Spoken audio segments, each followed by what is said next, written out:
13-14-cü əsrlərdə mədəniyyət. Bilirik ki, 13-cü əsrdə Azərbaycana Monqol yürüşləri baş vermişdi. Ard-arda 3 yürüş və bu yürüşlər nəticəsində Azərbaycan ə, mədəni cəhətdən geriləmə yaşamışdı. Yəni ümumiyyətlə Monqol yürüşləri nəticəsində Azərbaycan mədəniyyəti məhv olmuşdu. Suvarma kanalları, şəhərlər dağıdılır, məscidlər məhv olunur.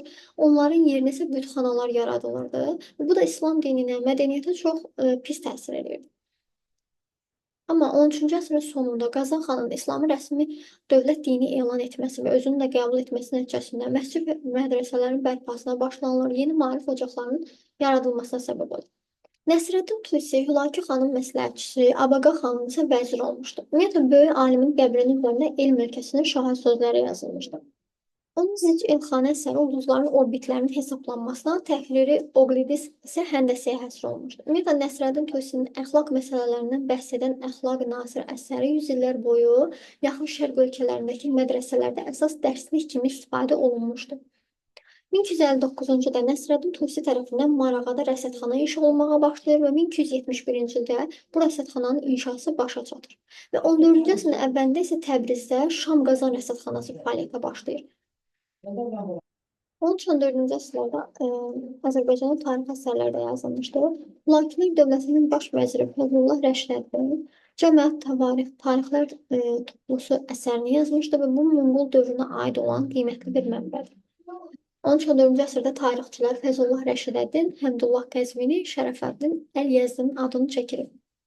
Nizaməddin Şami də Monqol dövrünə, hətta Ömər Teymurun yürüşlərinə dair də əsər yazmışdır. Dövrün coğrafiyaçıları Zəkəriyyə Qəzvini, Həmdullah Qəzvini və Əbdürrəşid Bakuvi olaraq qeyd edilir. Əbdürrəşid Bakuvi Bakı və digər Azərbaycan şəhərləri haqqında qiymətli məlumatlar vermişdir.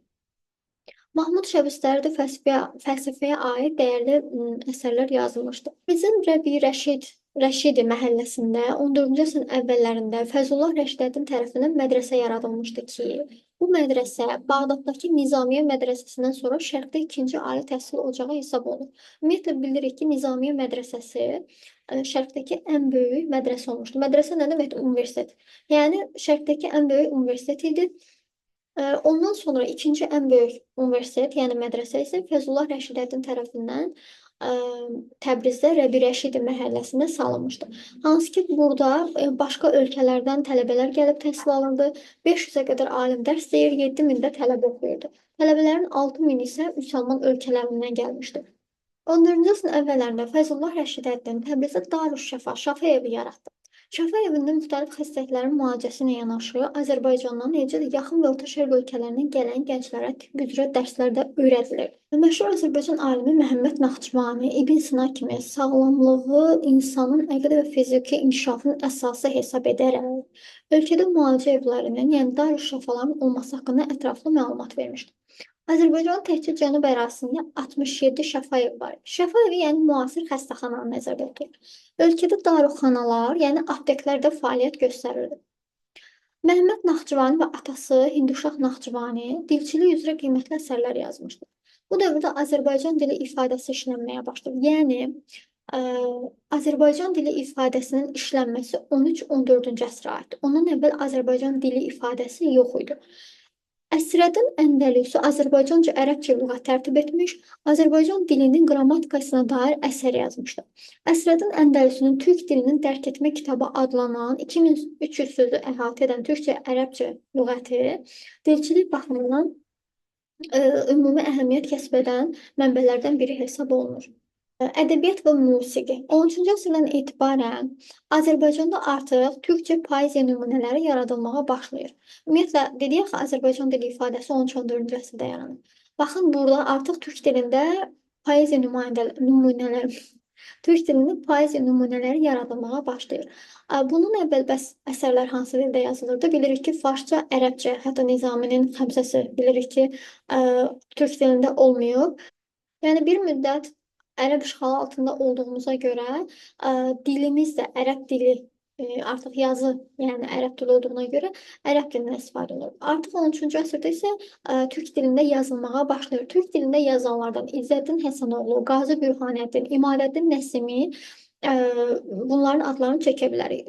13-cü əsrdə yaşamış İzzəddin Həsənoğlu Azərbaycan dilində günümüzə çatmış ilk şeirin müəllifidir. Yəni Azərbaycan dilində ilk şeir İzzəddin Həsənoğluya aiddir. Bunu ədəbiyyatda da qeyd edirik. 14-cü əsrdə artıq ədəbiyyatımızda hürufilik cərəyanı yarandı. Biz bunu tarixçi olaraq qeyd elədik ki, Əmir Teymurun yürüşləri zamanı Teymurun yürüşlərinə qarşı, Teymura qarşı mübarizə aparanlar cərəyanı idi.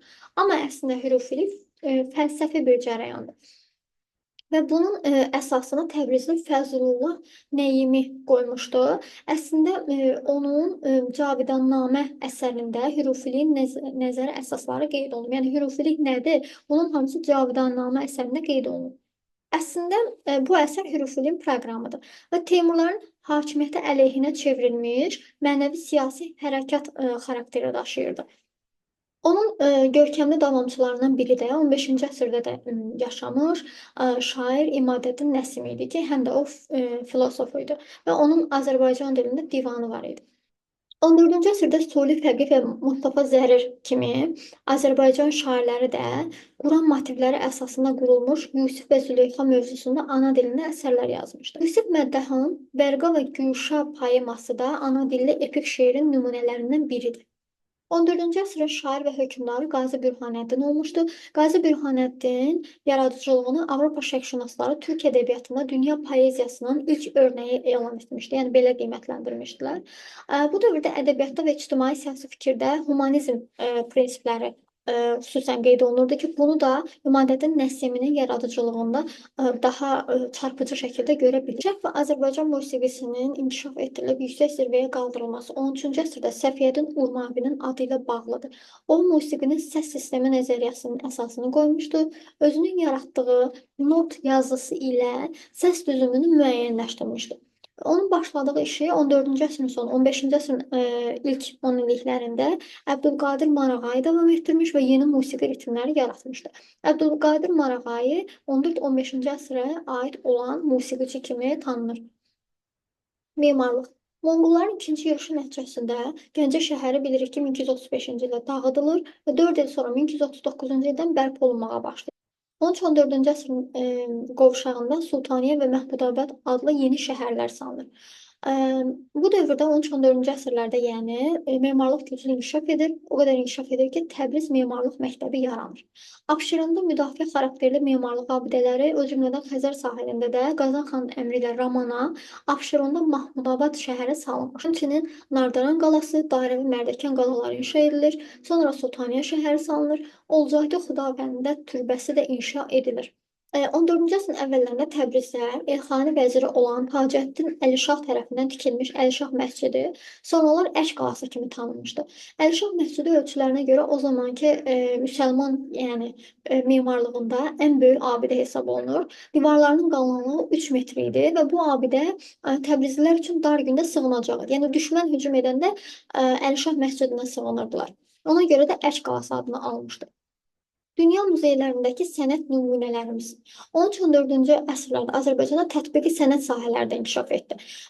Azərbaycan xalçaları dünya bazarlarında şöhrət qazanmışdı. Xalçalar üzərindəki xüsusi rəsmlər var idi ki, bunlar da ona ayrıca bir gözəllik verirdi. Orta əsr Azərbaycan miniatür mərkəzlərindən biri Təbriz şəhəri idi. Təbriz xəttatlarının hazırladıqları bütün miniatür rəsmlərlə bəzədilən əlyazma kitablar bu gün də dünya muzeylərində London, Paris, Berlin, İstanbul kimi kitabxanalarda saxlanılır. Metal işləmə sənətinin nümunələrinə baxsaq, Təbrizli usta Yusif İbn Əhmədin 1319-cu ildə düzəltdiyi bədii naxışlı kasa Londonda Viktoriya və Albert muzeyində hal-hazırda saxlanılır. Əmir Teymurun sifarişi ilə isə usta Əbdüləziz İbn Şərafəddin Xoca Əhməd Yəsəvi məscidi üçün 1399-cu ildə iri həcmli tiyan hazırlatdırır ki, bu tiyan da Qazaxıstanın Türkistan şəhərində Xoca Əhməd Yəsəvi məscidində saxlanılır. Yəni hansı məscid üçün hazırlanmışdırsa, o məsciddə də hal-hazırda saxlanılır.